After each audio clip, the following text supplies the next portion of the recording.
When you first start thinking about making art or handmade products to sell to the public, there seem to be so many options for getting your work out there. Do you need your own website, or can you just sell on social media? What about Etsy? Today, I'm going to go through a few options for selling your art and discuss some of the pros and cons of each. These are just my own thoughts based on my own experience. Different marketplaces work for different people. Having said that, let's get started. Welcome to the Divergent Dollmaker podcast. I think a lot of people, when they first start selling art, will look to Etsy as the obvious choice to start selling. And I can see why. Everything is there for you in one place, so you don't need to set up your own website or worry about how to accept card payments. Starting your first business can be confusing, so it can feel kind of comforting to know that a lot of the legal stuff is taken care of, or at least you're guided through a lot of the information you need to include in your shop. Etsy is also free to set up. You don't need your own domain name to get started, and there's no fixed monthly fee to pay. You just pay a percentage when you sell something, which is a big advantage when you don't even know whether you're going to sell your work yet. When you're starting out selling art or handmade products, you might need to try out a few different styles or even different products while you figure out what resonates with people and what you're good at. So sites like Etsy can act as a sort of a playground where you can start exploring making and selling things without the pressure of having to be successful straight away. And because Etsy is established, it's trusted by a lot of people when they're looking to buy handmade products. Maybe not so much now as when I started, but we'll come to that later. In theory, you can reach a wide audience of people from all over the world and can sell internationally. Because it's primarily a shopping platform, customers are already there to buy what you sell. So as long as they can find your shop, you don't need to convince them that they want or need to make a purchase. Customer messaging is also included, making it easy for customers to get in touch with you. So why might you not want to use a third-party platform like Etsy to sell your art and crafts? Well, the first thing is that because there's a very low barrier to entry for Etsy, this means there's a lot of competition. It would be lovely to think that your customers will find you and love you for who you are, and then they'll come straight to your shop and buy only from you. But in reality, it can take a very long time to find your tribe and to build that relationship with your customers. When there are so many artists selling similar products in one place, it can be hard to get seen in the first place. I found Etsy's search feature to be unreliable at best. I rarely got any traffic directly from Etsy. I think it's virtually impossible to grow a loyal customer base there without having some sort of social media presence to get your work seen by someone enough times for them to want to make a purchase from you. I think it's probably easier to get seen if you're selling a lot of items in your shop and they're continuous listings, so you're selling the same product over and over again. But if you're selling a small number of one-of-a-kind items, I think it's much harder to get a foothold. Personally, I found on Etsy that I had to direct traffic to my shop myself from social media. When you're doing all the work yourself and just using Etsy for the shopping cart, you end up thinking, well, why am I paying all these fees when I could have just sold this directly to the customer myself? And when you're selling higher value items, those fees can mount up. I think you do reach a point where it becomes much more cost effective to build your own website with something like Shopify, and I'll go into that in a bit more detail later. The other issue with selling your work at a price that makes it worthwhile is that on Etsy you're increasingly competing against mass-produced products being sold at very low prices, and it's surprising how many people don't seem to know the difference between handmade and mass-produced. If you're selling something that took you 12 hours to make, you need to make sure that the time that it took is being reflected in the price, especially if it's your full-time job. When customers see your listing at £150 next to something that looks similar for £20, a lot of people are going to go for the £20 item. It's frustrating, but people often don't value the work that goes into handmade products. I mean, it's understandable that a lot of people can't afford to buy handmade items or bespoke art, but when the difference isn't obvious at first glance, you can be fighting a losing battle. I think most of the disadvantages with selling on platforms like Etsy come down to the fact that you're essentially in somebody else's house and you have to play by their rules. And those rules don't always seem very fair. You'll never have full control over how your shop is set up. And whenever rules, policies, or layouts change, you're left scratching your head trying to keep up with everything you need to learn. You also need to be able to trust them to do their part to support you. When a platform gets as big as Etsy, there's no personal connection. So is there really any incentive for them to do that? If something isn't working in your shop, of course it's nice to think that you can contact someone and get it fixed straight away. But you don't have any control over that. If for whatever reason you're not able to take payments due to an error on their part, you're pretty much stuck unless you have another shop set up where you can take payments directly. If you're relying on a third-party platform, they can also decide at any moment that you don't meet their standards or that there's something wrong with your shop that poses some sort of risk to them. And they have the right to cancel your orders, withhold your payments, or completely shut you down without giving you any clear reason at all. Of course, lots of artists and handmade sellers do use Etsy without any problem at all, and it can be a good place to get started if you don't have much experience. But I think it pays not to have everything in one place, so you always have a backup plan if something does go wrong. A lot of artists don't actually want a full shop to sell their work from. If you don't have a lot of pieces to sell at the same time, or you're working on a single piece over weeks or months, it may not feel like it's worth opening a shop. So can you just sell your work on social media? Well, lots of artists do sell on social media and it can work really well with one or two caveats. On the plus side, it means you can sell directly to your audience for free. There are no fees to pay for listing your work. If you use PayPal as a payment method, there'll be a small fee, which is a percentage of the total value, but you can take that into consideration when you're calculating the price. Rather than just listing products and waiting for someone to come along and buy them, social media allows you to have a two-way conversation about your art. You can get feedback from your audience and actually ask people what they want to see instead of blindly making what you think will sell, then sitting and waiting for clicks. Social media allows you to build up a relationship with your audience. They can get to know you on a deeper level, and you can get to know them too. Over time, you'll start to see the same names and faces popping up, and when you make a sale, you know exactly who it's going to. I love it when customers share photos of my art dolls in their homes. People find all sorts of creative ways to display them that I'd never thought of myself. I think a lot of artists feel reluctant to share their processes and behind-the-scenes content on social media. But for me, I found that sharing video clips and starting conversations about the way I work has allowed me to connect with my audience on a much deeper level. There's always a bit of a learning curve when it comes to making videos, but it doesn't have to be anything too complicated. Just putting 5 or 6 2 to 3 second clips together in CapCut on your phone is enough to give people a sense of the work that goes into your art. And it shows that there's a real human being behind it. When I was starting out, I could never have dreamt of making something that would be seen by 250,000 people. But Instagram Reels gave me that opportunity, which is something I'm so grateful for. You can use direct messaging on platforms like Instagram to sell your work, or you can use social media in conjunction with other selling platforms or your own website.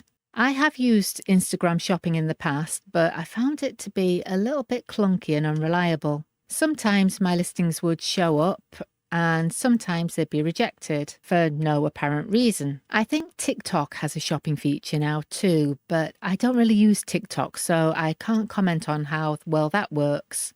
If you've used TikTok shopping for art, I'd love to know what your experience was like. The biggest drawback I see with using social media to sell your art is that you're never going to have full control over your profile page. You're always going to be at the mercy of algorithms, so whatever works this month isn't guaranteed to work next month. It seems like advice is constantly changing. One minute you're being told that 5-second videos are what gets your work seen, and the next minute it's 30 seconds with a trending audio. The only real way to know what works is to try different formats and see what works personally for you. Audiences differ, so just because one artist has success with a particular posting schedule, it doesn't mean the same thing will work for you. There's a lot of trial and error involved in running a social media account, so it's just a matter of whether the sales are worth the time and the effort. When I started out, Facebook was the place where everyone went to find small businesses and to buy and sell art and crafts. For quite a few years, I could post a photo of my newest art doll on my Facebook page and it'd be sold in minutes. But then things started to change. Whereas at one time, most of my regular audience would see my post the same day, it got to the point where I'd post a photo and it'd only be seen by 50 people. Once you've built up an audience on one platform, it's not easy to move that audience somewhere else when it stops working. I had to start from scratch on Instagram, and there's no guarantee that my Instagram audience will be there next year or the year after that, or even that Instagram will still exist. So you can't rely solely on a social media platform long term. If you're serious about selling art as a career, you need a place for your work that's your own. And that's where having your own website comes in. The advantage of having your own website is that you have complete creative freedom.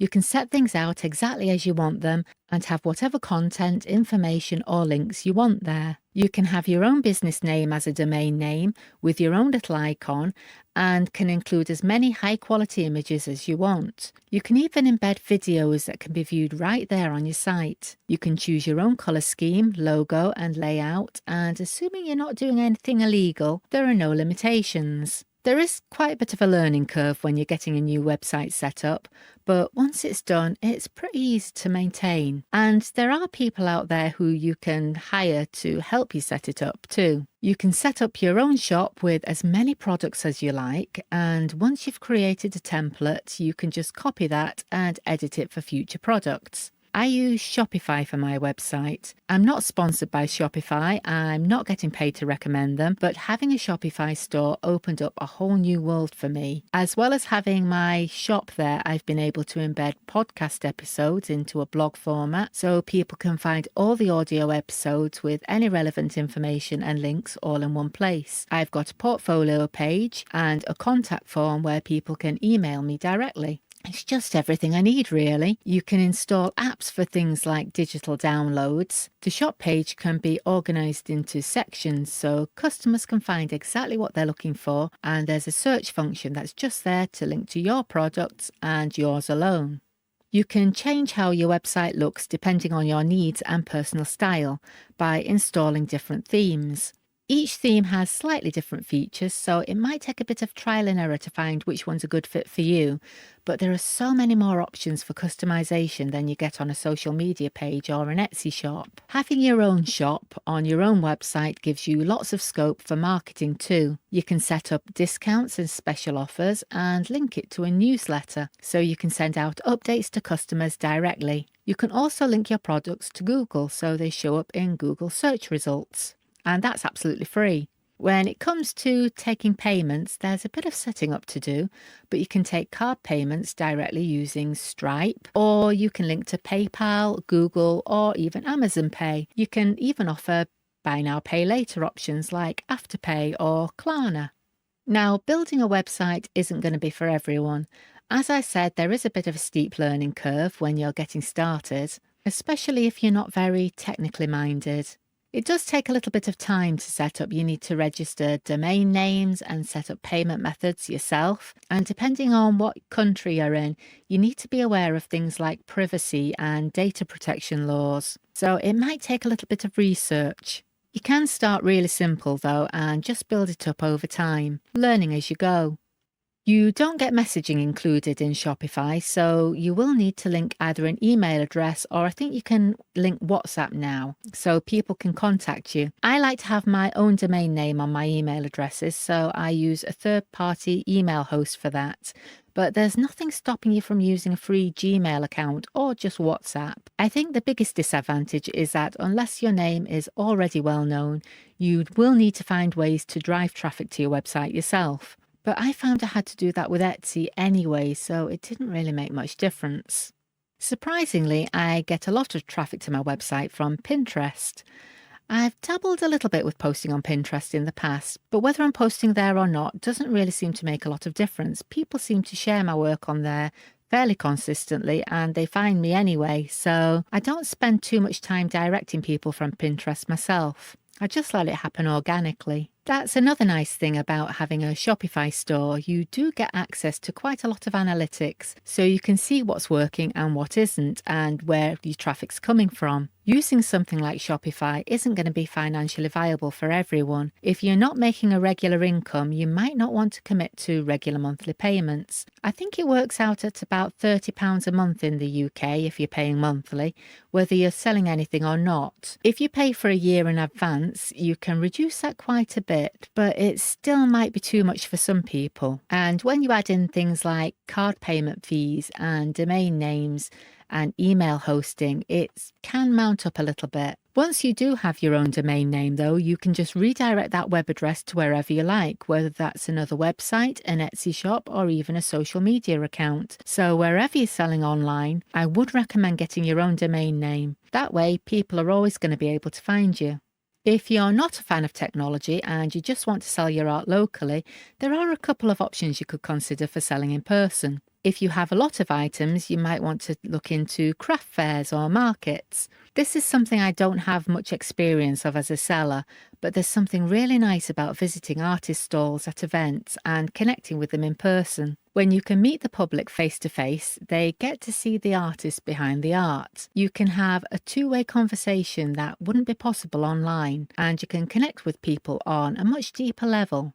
No matter how good a photographer you are, photos shared online are never going to match up to how it feels to experience art in person. It makes a huge difference when people actually see the product in front of them. They can get a much better idea of the size, true colours and quality of workmanship. And depending on the art you're making, they may be able to hold it and to get a sense of the weight and the texture. Selling in person allows you to take payments in cash too, which is not possible online. There's no complicated web page to set up and no delivery to sort out either. And you can reach people in your local area who might never stumble across your work on social media.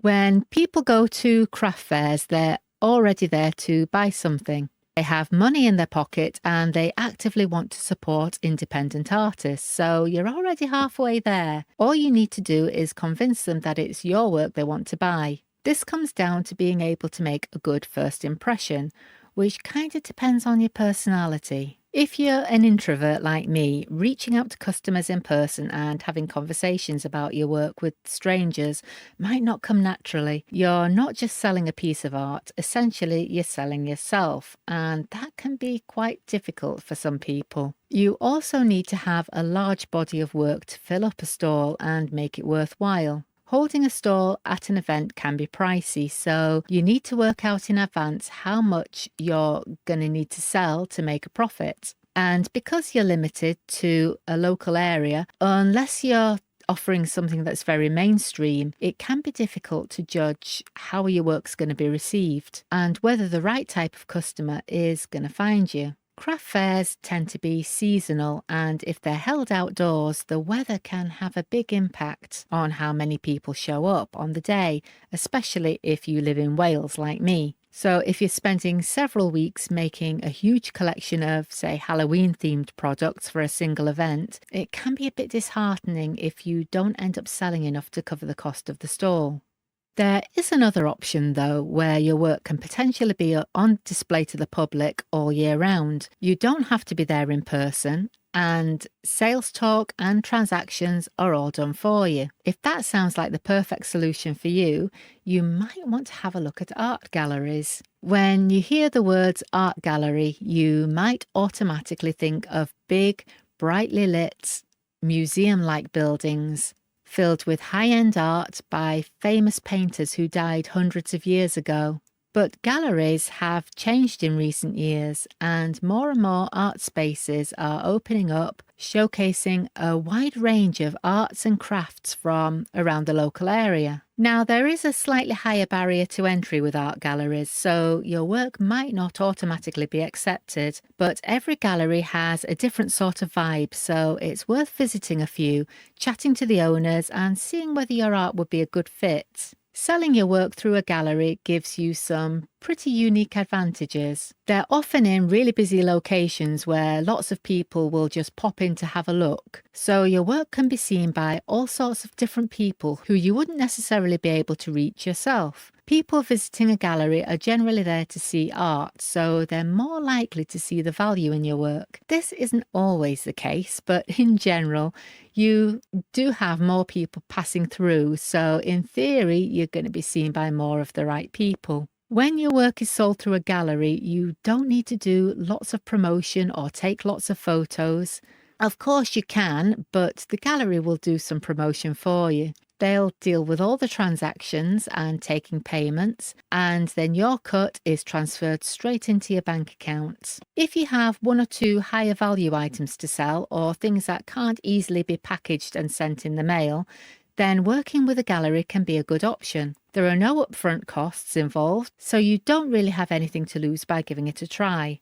At the time of recording, I have 3 art dolls on display in Gallery 57 in the centre of Newport in South Wales. And just in terms of getting my work out there, where it can be seen in person in a city centre location, it's been a really positive experience. I will put a link to the gallery in the description and the show notes. Now, as I mentioned before, there is a higher barrier to entry with galleries. Some will have specific styles or criteria that they accept.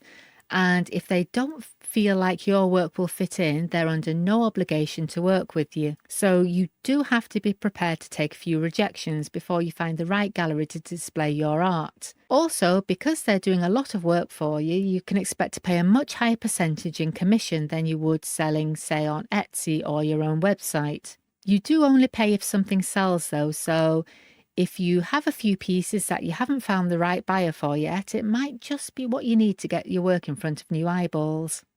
If you're just starting to dip your toes into the art world, or selling art as a side hustle and only want to make the occasional sale, you might be looking for an option that's a little bit less formal. And this is where eBay might be worth considering. Most of us already have an eBay account. And even if you've only ever used it to buy sewing supplies and bulk bags of herbal tea, anyone can start selling on eBay with no experience at all. Fees are generally fairly low, and you can set up a single listing without having to run a whole shop. There are a range of payment and delivery options included, and it's pretty easy to get started. The main advantage with selling on eBay, though, is the auction format.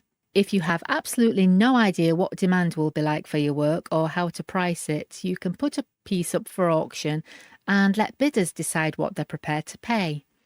This can go one of two ways. You could end up having very little interest, and if the starting bid is too low, you could end up just getting one bid and having to sell for way less than you hoped. Or you could discover that there's more demand for your work than you expected, and you can end up making a bit of extra cash and having a good guide for pricing your work in the future. I've had both of these happen. Auctions are unpredictable, but that's half the fun.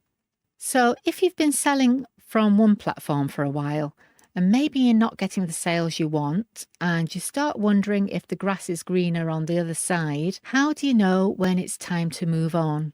I think the biggest red flag is when it feels like something has drastically changed and your reach seems to be dropping at an alarming rate. Either you suddenly feel like you're talking to a brick wall, or you just seem to be reaching the wrong people who don't value what you do. When you're relying on third-party marketplaces and social media, they are very much subject to change, and those changes may not be to your advantage. So if you no longer feel aligned with where you are, it might be time to consider building an audience elsewhere. Another reason you might feel ready to move on is if you're using a marketplace like Etsy or eBay and it's no longer cost effective. It might just be a case of feeling restricted by the platform you're using and not having a sense of control, or just falling out of love with it. If you're driving most of the traffic to your listings yourself and paying out a large percentage of your profits in fees every month, it might be time to try something like building your own website. Most artists I know don't just stick to one marketplace and will have their work spread across a range of platforms to reach the widest possible audience. The biggest pitfall to be aware of with this is to make sure that two people can't buy the same item from different sources, leaving you in an awkward situation where you have to let one of them down. This is another reason I love Shopify. I can have all my inventory in one place and then link that to various places both online and offline, and it'll be updated automatically. My store is linked to YouTube, so my art dolls can be displayed below videos and buyers can go directly to the checkout from there. And if I want to sell something in person, I can take card payments through the Shopify point of sale app on my phone. I think the most important piece of advice I give to anyone, wherever you sell your art, would be to start a newsletter. When you have a mailing list, people are consenting for you to contact them directly, so your audience is your own. Nobody can limit your reach or close it down. If the provider you're using stops working for you, you can take your list and just move it to a new provider. You don't need a list of thousands of people to be successful. Just 100 of your most engaged supporters can be all you need to keep your business running. Anytime you have something new to sell, you can email your list and link directly to your listing. You can also offer discounts and exclusive previews to thank people for signing up. I wouldn't recommend spamming people every day. If they get too many emails in their inbox, people are going to unsubscribe pretty quickly. I like to send a newsletter out around once a week just to let people know about anything new I have for sale and any special offers or things like YouTube videos and podcast episodes that have been uploaded during the week. Mailing lists are usually free for smaller businesses. I use the one included with Shopify for mine, so I have a little sign-up form on my website. There are a few free ones out there as well. MailChimp is one a lot of people use. If you Google free mailing lists, you're going to find something that's going to be a good fit for you. Everybody has periods where sales seem to drop off and you feel like you're not getting anywhere, but at least if you send out a regular newsletter, people aren't going to forget about you. When they're ready to start buying again, you'll be right there in their inbox. I hope you found these tips helpful. If you're watching on YouTube, please think about hitting that like button to let me know. There's another episode on screen now I think you're going to enjoy, so go watch that one next, and I'll see you next time. Bye.